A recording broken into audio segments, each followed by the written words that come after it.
হরে কৃষ্ণ। আজ আমরা এমন একটি কাহিনী শুনব যেখানে ভগবান স্বয়ং তার ভক্তকে কাঁঠাল চুরির জন্য ফাঁসিয়ে দিয়েছিলেন। এই কাহিনীটি শ্রবণ করার পর আমাদের অত্যন্ত আনন্দ লাগবে। পুরী ধামে ভগবানের এক ভক্ত রঘুদাস বসবাস করতেন। একবার শ্রী জগন্নাথ রঘুর কাছে এলেন এবং তাকে রাজার বাগান থেকে কাঁঠাল চুরি করতে তার সঙ্গে যেতে বললেন। রঘু বলল, তুমি কেন কাঁঠাল চুরি করতে চাও? তোমার যদি কাঁঠাল খাবার ইচ্ছে হয় আমাকে বলো, আমি তোমার জন্য সুন্দর একটি কাঁঠাল এনে দেব। বালকরূপী জগন্নাথ বললেন, এইভাবে আমি আমার ভক্তের কাছে সবকিছু নিয়ে থাকি, বস্তুত আমার সবকিছুই আছে। স্বয়ং জগন্নাথ দেব হচ্ছেন শ্রীকৃষ্ণ। মা যশোদা আমাকে যখন ননি মাখন খাওয়াতো আমার তাতে প্রচন্ড আনন্দ হতো, কিন্তু তবুও আমি অন্যদের বাড়িতে মাখন চুরি করতাম। চুরি করা দ্রব্য ভোজনে বিশেষ আনন্দ আছে। আজ তোমাকে আমি উপলব্ধি করাবো চুরি করা কি আনন্দের। আমার সঙ্গে এসো। নিরুপায় হয়ে রঘু প্রভুর প্রস্তাবে সম্মত হলো এবং তার সঙ্গ নিল। তারা উভয়ে চুপিসারে রাজার বাগানে প্রবেশ করলো। জগন্নাথ রঘুকে বললেন, তুমি গাছে চড়বে, আমি মাটিতে দাঁড়িয়ে থাকব। তুমি সবচেয়ে সুন্দর ও বড় কাঁঠালটি পারবে এবং মাটিতে ফেলবে। আমি এখানে দাঁড়িয়ে ধরব, তারপর আমরা উভয়ে কাঁঠাল নিয়ে পালাবো। রঘু যথাযথভাবে প্রভুর নির্দেশ অনুসরণ করল। রঘু কাঁঠাল গাছে উঠে সবচেয়ে বড় এবং ভালো কাঁঠালটি খুঁজে বের করলো এবং সেটা সে পারল। জগন্নাথ চাপা স্বরে রঘু জগন্নাথকে ডাকলো, তুমি কি তৈরি? জগন্নাথ উত্তর দিলেন, হ্যাঁ আমি তৈরি, নিচে ফেলো। রঘু কাঁঠাল নিচে ফেললো। জগন্নাথ সেটা ধরবেন ভেবে, কিন্তু কোথায় জগন্নাথ? তিনি ইতিমধ্যেই বাগান থেকে পালিয়ে গিয়েছিলেন। কাঁঠাল ধরার জন্য কেউই সেখানে উপস্থিত ছিল না। সশব্দে কাঁঠালটি মাটিতে পড়ে ফেটে চৌচির হয়ে গেল।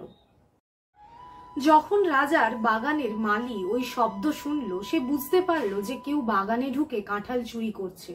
তৎক্ষণাৎ সে দৌড়ে গাছটির কাছে গেল এবং একটি বড় কাঁঠাল ফেটে মাটিতে পড়ে থাকতে দেখলো, কিন্তু আশেপাশে কাউকে দেখতে পেল না। যখন সে উপরে তাকালো, সে দেখলো যে রঘুদাস গাছে বসে আছে। মালি তৎক্ষণাৎ রাজার কাছে ছুটে গিয়ে তাকে বলল যে রঘুদাস তার বাগান থেকে কাঁঠাল চুরি করছে। সে এখনো গাছের মাথায় বসে রয়েছে। সে উত্তেজিত স্বরে রাজাকে বলল। রাজা বিশ্বাস করতে পারলেন না যে রঘু তার বাগানে গিয়ে কাঁঠাল চুরি করবে।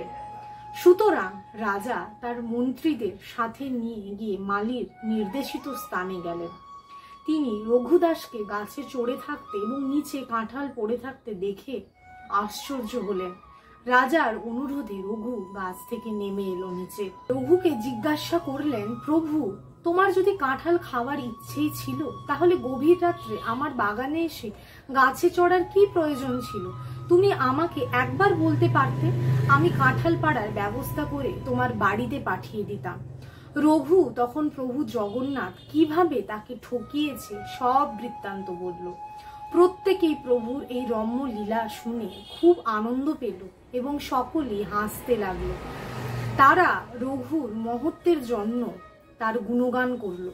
এইভাবে সক্ষরসে প্রভু জগন্নাথ রঘুর সঙ্গে অনেক লীলা করেছিলেন।